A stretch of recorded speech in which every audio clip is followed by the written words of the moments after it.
Assalamualaikum warahmatullahi wabarakatuh. Iblis adalah musuh bagi umat manusia. Sepanjang hidupnya, iblis sudah bersumpah kepada Allah bahwa ia akan berusaha untuk menyesatkan anak cucu Adam yang jauh dari jalan Allah, agar mereka mau menjadi pengikutnya dan menjadi orang-orang yang tersesat. Dahulu, iblis adalah makhluk yang sangat mulia. Dalam sebuah kitab karya Imam Al-Ghazali disebutkan, saking mulianya iblis pada masa itu, ia mempunyai julukan yang berbeda-beda di setiap tingkatan langit, mulai langit pertama hingga langit ketujuh. Allah memberikan nikmat yang banyak kepada iblis. Kasih sayang Allah yang terbesar kepada iblis adalah bahwa dia telah mendapatkan taufik dan hidayah untuk menyembah Allah Subhanahu wa ta'ala. Dan karena ibadahnya yang ikhlas, dia dimasukkan ke dalam kumpulan para malaikat yang mulia. Dikisahkan, iblis dahulu adalah ahli ibadah yang tidak pernah membangkang dan tidak pernah mengeluh terhadap perintah-perintah Allah. Ia pernah bersujud kepada Allah 1000 tahun lamanya, dan ia sangat giat dalam beribadah. Iblis pernah menjadi Sayyidul Malaikah, yakni penghulu para malaikat. Namun lama-kelamaan iblis menjadi sombong dan angkuh. Ia menganggap bahwa dirinya adalah makhluk yang paling tinggi derajatnya di antara makhluk-makhluk Allah yang lain. Hingga pada suatu saat, ketika Allah baru saja menciptakan Nabi Adam, maka Allah memerintahkan iblis untuk bersujud kepada Adam. Lalu iblis berkata, "Mengapa engkau lebih mengutamakannya daripada aku? Sedangkan aku lebih baik darinya. Engkau jadikan aku dari api, dan engkau jadikan Adam dari tanah." Kemudian Allah Subhanahu wa ta'ala berfirman kepada iblis, "Aku berbuat apa yang aku kehendaki. Aku mengetahui apa yang tidak kamu ketahui."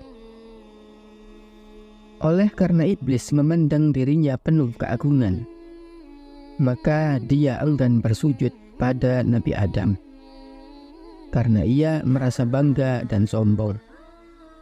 Dia berdiri tegak hingga malaikat selesai bersujud.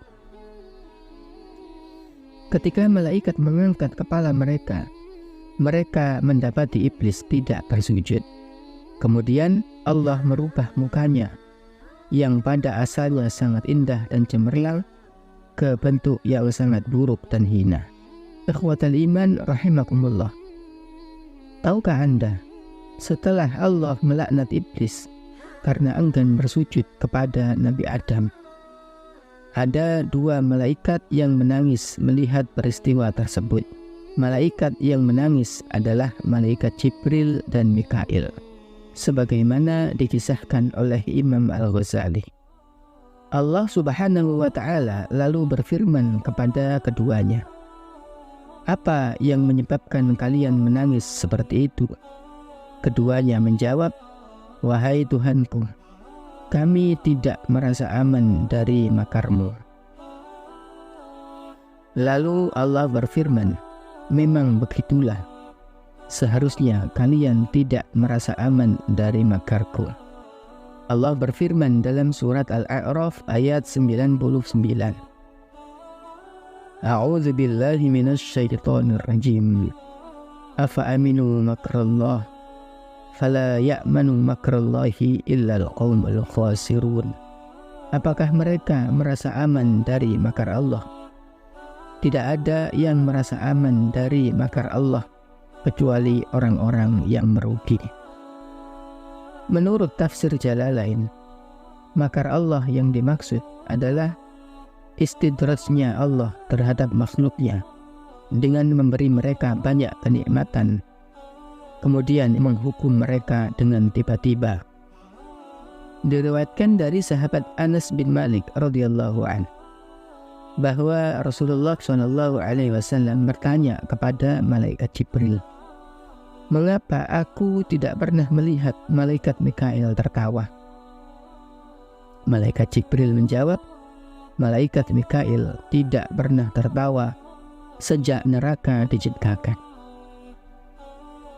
Diriwayatkan dari Sayyidah Aisyah radhiyallahu anha, Rasulullah SAW ketika ada perubahan musim dan angin berhembus kencang, maka beliau berubah wajahnya seraya berdiri, mondar-mandir keluar dan masuk kamar, karena beliau takut terhadap azab Allah yang akan turun.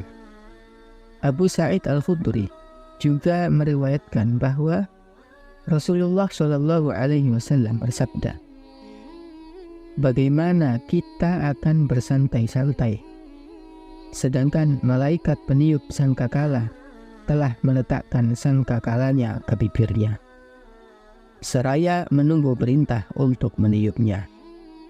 Imam Al-Ghazali dalam kitab Mukasyafatul Qulub juga menjelaskan, diriwayatkan ketika Allah melaknat iblis, dia memohon penundaan kematian kepada Allah. Hingga pada akhirnya Allah pun menunda kematian iblis hingga hari kiamat nanti. Lalu iblis berkata, "Demi kemuliaan-Mu, sungguh aku tidak akan keluar dari hati anak cucu Adam selama rohnya masih dikandung badan." Allah Subhanahu wa ta'ala kemudian berfirman, "Demi kemuliaan dan keagunganku, aku tidak akan menutup pintu taubat selama rohnya masih dikandung badan." Ikhwatal iman rahimakumullah. Dari kisah ini kita bisa mendapatkan pelajaran bahwa iblis yang dulunya ahli ibadah dan makhluk Allah yang mulia sekalipun bisa menjadi makhluk yang dilaknat oleh Allah karena kesalahannya.